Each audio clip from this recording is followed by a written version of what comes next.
Hello everyone. Are you a startup business who's planning to get funded? Then stay tuned for today's episode where we are going to talk about do's and don'ts of funding, right time to opt for funding, and what is the right channel of doing so. Stay tuned.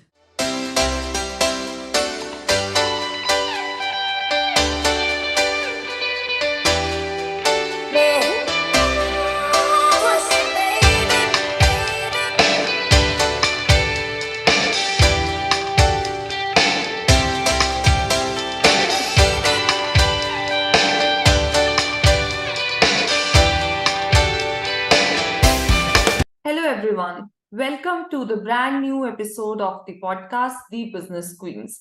Today, we have wonderful Miss Vandana on the show. She is the founder of a very well known investor company, and she has a huge number of awards in her bucket. Women entrepreneur brands, along with Nika, and top 10 consulting firms by a female founder. So, Vandana, we welcome you to today's show.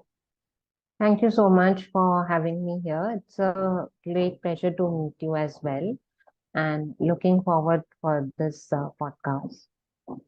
Great, Vandana. So, Vandana, share your journey. How did you, from somebody from the investment thing, how did you actually plan to become an entrepreneur? What motivated you to do so? Actually, I was the owner of a family office fund in Singapore and Jakarta. Now, I decided to start my own business after accumulating years of experience heading a family office in Singapore and Jakarta and working as an investment banker and advisor to angel investors. My passion for supporting startups across diverse sectors fueled my motivation to establish Convanto. Convanto started about 9 years ago in 2014. And the motivating factors were twofold. First, the desire to contribute to the growth of startups and offer them support. I wished I had when I started my career. Second, the aspiration to create a platform that reflected my values and commitment to fostering a vibrant entrepreneurial ecosystem. And of course, starting a business came with its fair share of challenges. One of the initial hurdles was establishing credibility in the competitive landscape, convincing clients, investors, and stakeholders to trust a new player in the field required persistent efforts and a track record of successful, Hmm. endeavors. Now, building a team that shared my vision was another challenge. Hmm. Assembling a group of like-minded individuals who were passionate about nurturing the startups and driving growth was crucial to achieving our goals. Hmm. Additionally, adapting to evolving market dynamics and staying ahead of the industry trend posed continuous challenges. The investment landscape and startup ecosystem are constantly changing, demanding adaptability and a forward thinking approach to remain relevant and effective. Absolutely. Now, despite these challenges, the driving force behind Convanto has always been the unwavering belief in the potential of startups Hmm. and the satisfaction of contributing to their success stories. This passion, coupled with the support of a dedicated team and commitment to continuous learning, has allowed us to overcome obstacles and making a meaningful impact on the entrepreneurial landscape. Hmm.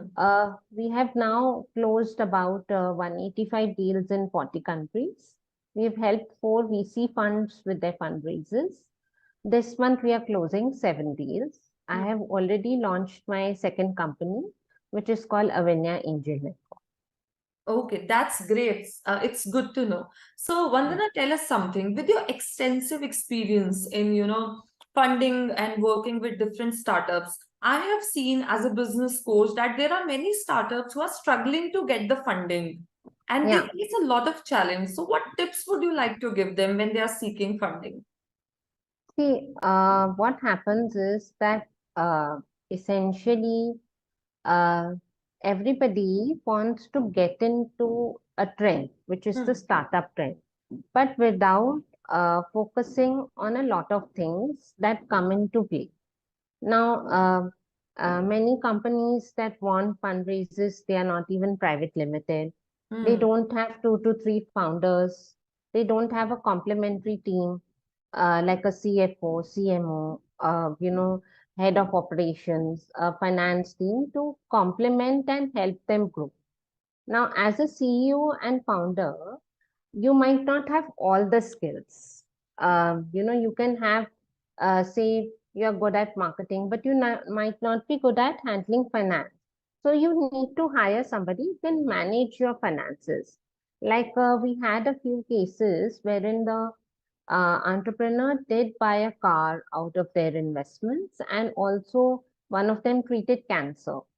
Now, investments are for growing your business. Why Right. is the hard-earned money of the investor going in there? Because they believe in you and they want to see that money get multiplied so they can get a proper exit as well. Hmm. But what happens is founders do take things very lightly, and essentially they don't want to have these things in order which will Hmm. help them grow. Right. Apart from this, they quote a, uh, I would say very not normal valuations. Hmm. Uh, and they want to, then there is some ego that comes into play, and that's why it spoils their game. So, Hmm. first step is these only, that if, and what happens is some founders, they don't have a website, they don't have a LinkedIn page, they don't have any team on their LinkedIn, but they are looking for funding without a track record because they Hmm. want that the investor should take the entire risk, and they don't want to take the risk.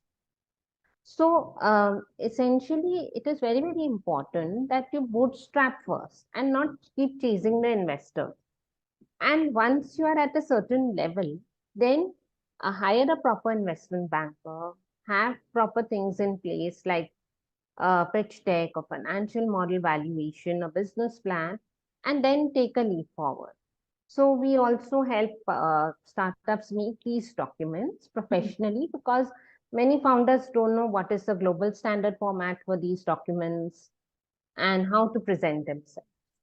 Right, right. And I completely resonate with so many things that you just said, like startups not having the website and investing, the moment they start earning, they feel like now my business is going to grow every year.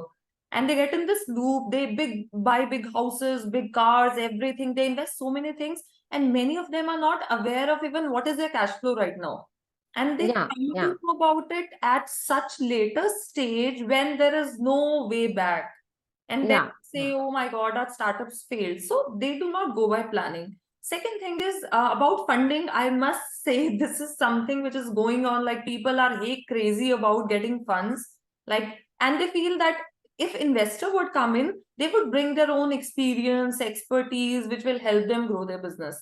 But they have to understand that investor can only act as a mentor. Investor will not come and sit in their office and help them grow their business. This they have to do themselves only. Not only that, when we as investment bankers, we pick up a deal Hmm. and so what are we essentially doing here? We are helping um, startups get investments through our relationships, which we have made over 25 years with the Hmm. MDs of these funds. But we also cannot put hands in the investor pocket and strangle them and say, hey, give us the money. Hmm. Now, what happens is, so even say after 20, 30 calls, say for instance, the founder is not getting funded, you will blame the investment banker and the investor, not reflect on themselves and make changes to that. Hmm. Right, right. Absolutely. Okay, so tell us something, Vandana, because we are talking about funding and everything. So, how do you shortlist your potential clients? Like, what are the things you look for in the startups in order to match them up with different investors? See, typically we need to look what investor also looks at this is what is the founder's background, which is very, very essential. Are they making any revenue or their future plans to make revenue in the company? What is the technology that they are bringing to the table? What is a larger problem that they are solving, Hmm. which will create an impact? So these are the few things. We also look for founders that are humble and down to earth, and they who are ready to pivot things. Who are, we don't want founders who are coming only like we had few founders who would say that to the investors, I will make sure you come on my board. So one cannot talk like that to investors or anybody. Right. So that ego plays on with the Hmm. founders, which causes them for a downfall. And we do our strict due diligence before we, uh, pick any Hmm. uh, startup, and we do check a lot of things about them. Yeah. Right, right. And when it comes to funding, I sincerely believe that a well-prepared pitch is also very important. Sometimes you have such good organization, you have the best of services or the best of products, but you're not able to pitch it well. You're not able to tell your business story, I would say. So how do Yeah. you think like how important it is for the organizations to tell the story of their business well? So it's very, very important. Now, one of our services is pitch deck making, making the financial models, business plan, and making founders investor ready. Hmm. Now, I could give you an example here. You are going to buy chocolates in the market. It's wrapped beautifully, get attracted to it, and you buy the chocolate. Similarly, we as investment bankers who have done this work professionally for decades, we package you in such a way that investors able to buy your essentially your story. Hmm. And of course, the founder would know their vision. The founder should know what is the drive in their business and which they need to, express this to the investor. Now, Hmm. how they sell themselves over the meetings that we have with the investors, how it is sold to the investors also creates an impact. Not that there is no due diligence done by the investor. Of course, Hmm. that is also done. But of course, the initial interest to get even the initial interest, one needs to be able to sell themselves. So I think storytelling is definitely important in all businesses. If you cannot tell a story about your work, then how are you going to convince the audience? Absolutely. Yeah. Yeah. And you just talked about vision. I have seen so many organizations who are into the business for more than 5 years, 6 years. They still don't have any clarity about their vision and mission. Hmm, They're hmm. just working randomly, like getting ideas for somewhere. Sometimes they are putting in digital marketing, then getting the website. And when it comes to website, even they have this plain basic website which does nothing, just as a social proof. However, I have seen businesses who are getting good number of leads from their website. So recently, it recalls me of an instance. I just dropped a message to somebody on LinkedIn. I saw their website and I was not very happy with it because they were doing amazing work and their website was not that good. So I dropped her a message telling her that if you need any help in the website, because this is my way to give back to my community. So she said, "Are you a website developer?" I said, no, I'm not a website developer. It's just one strategy to generate leads. If it is combined with other lead generation strategies, your business can grow manifold. But still, somehow, I was able to, tell her what I actually meant. And finally, she has revamped her website and her leads has become twice in just 1 month's period. So I was very happy with that. Can you share a similar success story? Like, how did you help any startup get the funding and get whatever, how did you match it up? Any recent success story? See, typically we do a $1 million to $100 million deal. Okay. So already they are doing well. They are revenue making companies, and They have very beautiful websites. They know how to sell themselves to the investors. Hmm. We have closed a deal recently in a health tech platform where they actually, uh, you know, essentially they take the saliva of the person and test their behavior. And based on their behavior, their career path is detected. So, so this is something unique that they have done, Hmm. and they have helped a lot of students and people to derive the correct career path. Hmm. So I think we really helped them, and of course, they had a lot of motivation in themselves also. Their product was also good, Right. but we also helped them. We guided them in the right manner, and they did get their investments, and now they will be going for an IPO soon. Hmm. That's great, and I sincerely feel that if you are not able to do things well, it's perfectly okay to ask for help. See, if you Yeah, keep yeah, doing it yourself, for 5 years, 10 years, you are just wasting your resources. And the most important resource in any business is time. If you're simply yeah, trying and testing things and doing it for 5 years, 7 years, and later on you feel, oh my God, I would have done it 5 years back. So better work right now instead of having that guilt 5 years later. So I would seriously request all the people who are listening to us today, if you are stuck somewhere in your business, you are seeking funding opportunities, you are not able to scale your business, please go and get some help from people. There are so many people who can really help you in that, because sometimes you need to overcome your ego and tell yourself, yes, I need somebody to guide me here. yeah, yeah. That is true. That is true. And as we just talked about all the awards that you have, Yeah. got as a women entrepreneur, what would you like to tell to other women entrepreneurs who are listening to us, who somehow feel stuck in their business? Because, business is full of ups and downs. And I would say we have less ups and more downs. Someday we feel like completely giving up. And being a woman, it is somehow a little difficult as compared to male counterparts. So, what would you like to tell them about your journey? See, regardless of gender, I'd say that every entrepreneur has similar objectives. They would like to see their business grow, Hmm.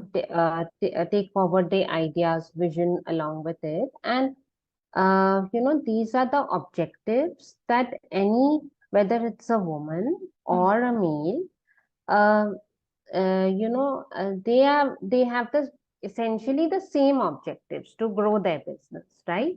Right. Now, I feel that being an entrepreneur itself comes with a plethora of challenges. Now, however, when coupled with challenges of being a woman in a male-dominated industry, it can be difficult. Now, more often than not, sometimes I'm only the woman in the room filled with men.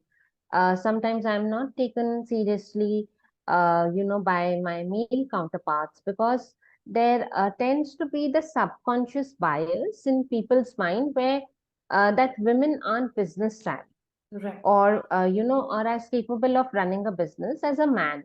Hmm. Now, to combat this, I make it a point to address this issue whenever I can. Just I'm doing it on your podcast today. The first step towards change is acknowledge the need for it when it comes to challenging these biases. And I believe my work speaks for myself. Hmm. So every step we take towards challenging norms, providing opportunities, and achieving milestones contributes to the success of Convanto Hmm. and reinforces the notion that gender should never be the limit to Hmm. one's potential in the entrepreneur world.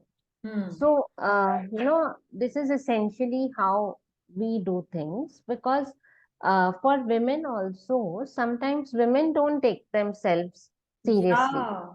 True. Like, they will always look for validation. I had two women founders who would go back and keep changing their decisions because their husband would say something, I know a VC fund, and there's a woman on the board, and behind the husband is telling them what to do. So uh, these are some of the factors that you have to manage your own things, make your own decisions, and stop looking for validations. Right. This is where we go wrong, and um, so sometimes also we don't cut things short, and we like how other entrepreneurs, they just cut things short and make it simple. Right. Sometimes women tend to just prolong things, so that is another thing. And I think if it's a single man or a single woman, the challenges would be the same. But the objective to reach that goal essentially is the same. And how one person perceives from the other, it's totally different, because now I think people have a broader mindset towards working women, towards women managing a lot of stuff, and men are also managing home equally. So I think there is a change, but the change also has to come from the women founders themselves. Right. And that sometimes I see there is a lack in that. Agree. I completely agree. And I work with women entrepreneurs primarily to grow their business, and there are so many of them who have shared the similar kind of challenges. But somehow I feel that there is a self-belief missing in many of them, because Yeah. they seek validation, and when it comes to validation, they seek validation from their spouses as well. Like if they are doing something, they would go back to them and tell them, this is what I did in the business. And if he says, no, you should have done it that way, and their Yeah. confidence is crushed, like they would start disbelieving themselves, they lose their entire confidence.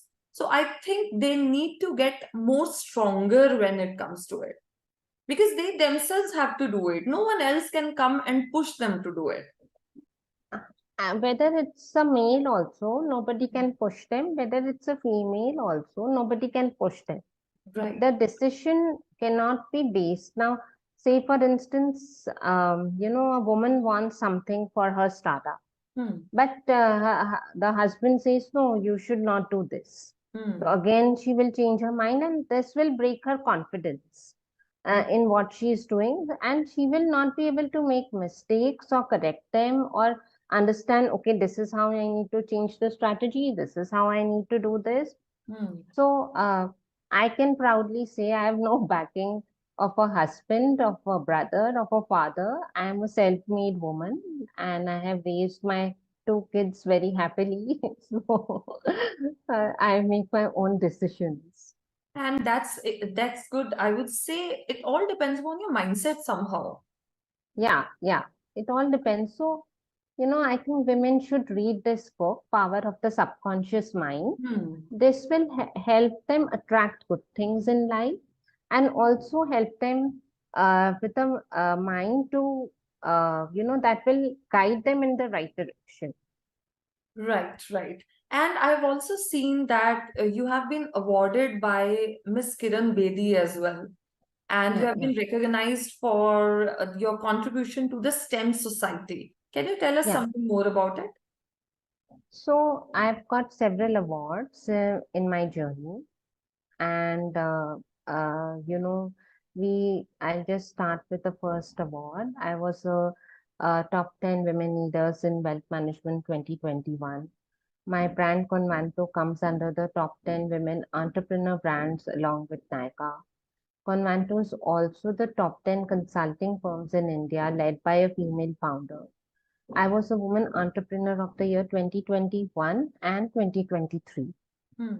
In 2022, Dr. Kiran Bedi awarded Convanto to be the best financial institution in supporting startups in India. I've been awarded by World Women Congress in 2023 February to be a global woman leader as well. A book has been released on Amazon. This book covers stories of 25 women entrepreneurs, out of which one of it is myself. And this book has reached the Prime Minister and the Finance Minister as well. Powerful, so powerful. And I really hope that our audience take motivation from you, they get inspiration from you. If you can do it, anyone else can do it. Yeah, I think it's just your belief Yeah, and how you attract the right kind of opportunities, how positive you are right. from inside. That helps you. It's said in our books also, what we Mhm. are inside, we attract good things outside, whatever it is inside us. So as Absolutely. long as inside is clear, then outside becomes a beautiful garden as well. Hmm. Because once you have a powerful belief system, an entrepreneurial mindset, and you do things with focus and consistency, I've seen people grow like anything. Because Yeah, there are people who lack mindset, they are focused, they are consistent, but still they don't get result. There are people who have good mindset, but they are not focused. They don't do any efforts. So only, having mindset and not focusing on the right action is also not going to take you anywhere. yeah, true, true, Okay, true. so being working in this startup ecosystem for such a long time, have you seen any changes that have happened recently? My business journey with Convanto has not been without its own ups and downs. Hmm. Throughout the years, I've had to manage and cater to the needs of a variety of clients, which hasn't always been easy. The way businesses were managed also changed overnight during COVID. Hmm. And I had to adapt accordingly. Additionally, since business is a part of the finance industry, it has to change and cater to different economic situations of the world. So, all of this taught me the importance of flexibility in a business and the drive to succeed in the management of a business. Right. Now, for instance, when demonetization happened, many of us didn't know how to use Google Pay, Hmm. Paytm, phone pay, and now even the vegetable vendors are using it because we were pushed to do that. Hmm. In the pandemic, many of us didn't know how to use platforms as Zoom, StreamYard, uh, you know, Google Meets. There were so many, Microsoft Teams. There were different platforms that were coming up for meetings, for events. When we were forced to use those platforms because everybody had to work in a digital way, um, or I could say online, sitting on one chair, that is when people realize the importance of it and how it can cut short so many things when we are doing these things online. So I think the change comes with a push only, and which I think that there's a lot of change now. There are a lot of startups that have come in. People have learned the importance of being digital and going online through. So everybody believes in a digital presence now. So I think things have really changed. I had people from big companies who had lost jobs come to me and they had forgotten to use simple tools like LinkedIn, Facebook story, WhatsApp story. When, I mean, everybody had those tools, but nobody really used them. Yes. Yes, that's true. Okay, so tell us one more thing, Vandana, because I have seen startups, they struggle while negotiating with the investors. So, Mhm. what tips would you like to give them? What is the right way of negotiating with the investors? One is that you have already highlighted, don't come with big goals. Like you cannot, without bootstrapping, you cannot directly go to the investor and tell them, I want this much amount. So, what is the right way, and what are the negotiation tools they must use to convince the investors? Firstly, hire the right kind of investment bankers who have the right kind of relationship with the MDs of the funds, like Hmm. us. And they will help you get the right kind of deal. You actually really don't need to negotiate too much with the investor if you are presenting yourself in the right manner, with the right kind of financial statements, with the right kind of valuation, with the right kind of decks, with the right kind of team. The investor understands, and they will also give you a reasonable uh, reasonable offer. Now, I haven't seen investors in my circle give any unreasonable offer to anybody. But there have been cases where some of the clients have come to me and they have been bullied by family offices or somebody from their near and dear ones, a family or a friend or a relative who maybe didn't have the knowledge of investments and just invested, you know. Hmm. So, I think to connect with the right kind of partners is very important, and having them to play the role rather than you are driving everything and then making a mistake there, it's very important. Right. And you have highlighted this very important point when they are bullied by their friends and relatives. It's not only in investment, I've seen them getting bullied by, forcing them, please hire my cousin, please hire my Yeah, niece, nephew. And they are just for the sake of obligation, they are hiring wrong people, and their team building is not done in the right way. This is a not very only big that. challenge. Yeah. Yeah, not only that, then uh, they are using their network. The network is using them for the Hmm. wrong things. Like, can you do this for me? Can you teach me how to do this? Like, can you also, like, so continuously asking for favors Hmm. because they themselves cannot build anything. And that's where many founders go wrong, because due to some obligation, they start doing that, then they're losing their focus. When there is a vast network where you can just build network on your own. So I have built my network in Convanto from scratch Hmm. without support system. So I think everybody can, and one needs to realize that our network is our human capital. Right. Our financial capital is comes second, but our human capital is first. So Hmm. how we build that, I think that's a way to create larger businesses. That's a way to create larger audiences, a way to create, your business to the best of your abilities. Hmm. And also with the right kind of partners, select your partners. Even if you have to shut down a few people, you just shut down and move forward, because Yeah. ultimately it's about you. Hmm. Right, right. And I think assertive communication is what is needed here. They need to learn to say no, because it's not Yeah, necessary if the person is your relative, your close friend, or whatever. Business is something which is separate than that. Your personal relations should not mingle up in your business. Say yeah. straightforward no. If they are actually close to you, they will understand. Of course. And if you're not comfortable with something, you can just say a no politely and walk off. You don't Right. have to really spoil your stuff because of that. Yeah. Yeah, because I've seen many entrepreneurs, especially when it comes to women entrepreneurs, I've seen many of them as people pleasers.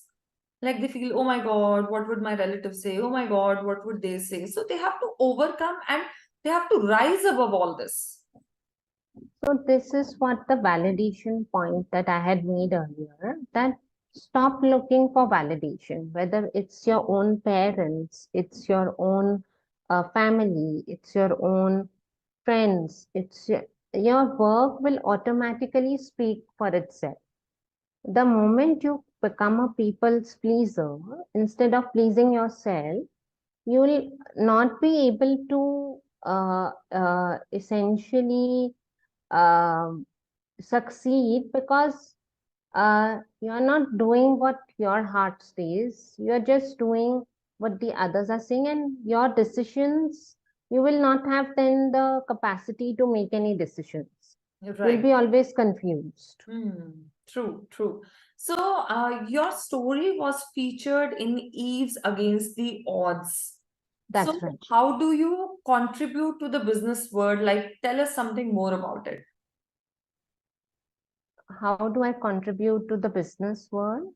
Yeah, so Uh, basically, how do you see what is your role in the narrative around women entrepreneurs and how do you contribute to it? See, like I said also, that we are totally for the startups. Now, what sets Convanto apart is our commitment to our clients, experience in the industry that we are unconventional. So, unlike traditional consulting firms, we have proven operational expertise in funding, creating value, driving growth, maximizing results. Now, our target audience does not just compromise women. Our target audience is simply large, medium, and small sized revenue making companies with a requirement of raising funds. And of course, this includes companies run by enterprising female founders too. Now, let me elaborate on this. We have a very tailored approach. Now, we understand that entrepreneurs often have unique needs and perspectives. Our approach is tailored to address these specific requirements, providing customized solutions that resonate with their goals and aspirations. Now, with a wealth of experience in diverse sectors and a track record of successful funding arrangements, we bring a level of expertise that instills confidence in our clients. Now, our ability to navigate various industries positions us as a trusted partner for entrepreneurs. Now, we have cultivated a broad network of investors, mentors, and industry partners. This enables us to connect entrepreneurs with the resources and opportunities that align their business objectives, enhancing their chances of success. We actively are involved in discussions, talks, publications that spotlight the achievements of entrepreneurs by sharing stories of success, challenges. We inspire and uplift our target audience, fostering a sense of community and motivation. Right. Apart from this, we go beyond just financial transactions. Our services encompass a range of areas crucial to business growth, including mentoring, guidance, and introductions to potential partners. The comprehensive support is especially valuable to entrepreneurs who seek well-rounded assistance. Now, our allocates and awards as top women leaders and women entrepreneurs of the year demonstrate our commitment to excellence. This recognition reassures entrepreneurs that they are partnering with a brand that has a proven track record. Now, ultimately, our differentiation lies in the fusion of expertise, tailored support, and advocacy. We strive to be more than a service provider. We aim to be a trusted ally in the journey, enhancing their chances of success, contributing to a more diverse and thriving entrepreneurial landscape. And apart from this, you know, we also believe in, so the goal is to get the maximum number of companies get funded through these investors so that they can also grow. So the vision is essentially that. Okay. So if any startup is looking forward to collaborate with you and seeking your services, is there any particular criteria they must meet? Well, they have to reach us first, explain what they are doing. We will evaluate them basis on what is their experience, etc. And then usually we pick them up. Okay, great. So it was a pleasure, Vandana, to have you on the show. This has brought me to the end of today's podcast. What one message would you like to give to our audience? So it's a slightly long message that which resonates with my journey as an entrepreneur and a woman, dedicated to making a positive impact. Now, embrace your aspirations, regardless of the challenges that come your way. Believe in the power of your dreams and ability to achieve them. Whether you're aspiring entrepreneur, a seasoned business owner, or someone navigating the complexities of life, remember that every challenge is an opportunity to grow. Surround yourself with a strong support system, remain open to learning, and always stay true to your values. Now, you know, empowerment and success are not only attainable, but within your reach. Now, each step you take, every idea you bring to life contributes to a better future. Embrace the journey, celebrate your victories, and remember that your journey inspires others to take their steps forward. Stay determined, be compassionate towards yourself, and always strive to make a meaningful impact. With the right mindset and a passion for your goals, you have the potential to achieve greatness. Um, and anybody who criticizes you is only doing that because they are doing lesser than you. So don't just fall for it, And I want to wish all of you the best of your journey of empowerment, growth, and success. Um, make sure your market is of great importance. What is your market? In which industry you are? And make sure you're targeting your right market. So if you're not doing that, then you're just wasting your own time. Right. So it was indeed a powerful message, ending on a very good note that you should know who's your ideal client. If you are not pitching it to them, you are wasting your resources. Thank you so much, Vandana, and it was a pleasure to have you today. Thank you so much for your precious time, and thank you for having me on your podcast, and have a blessed day.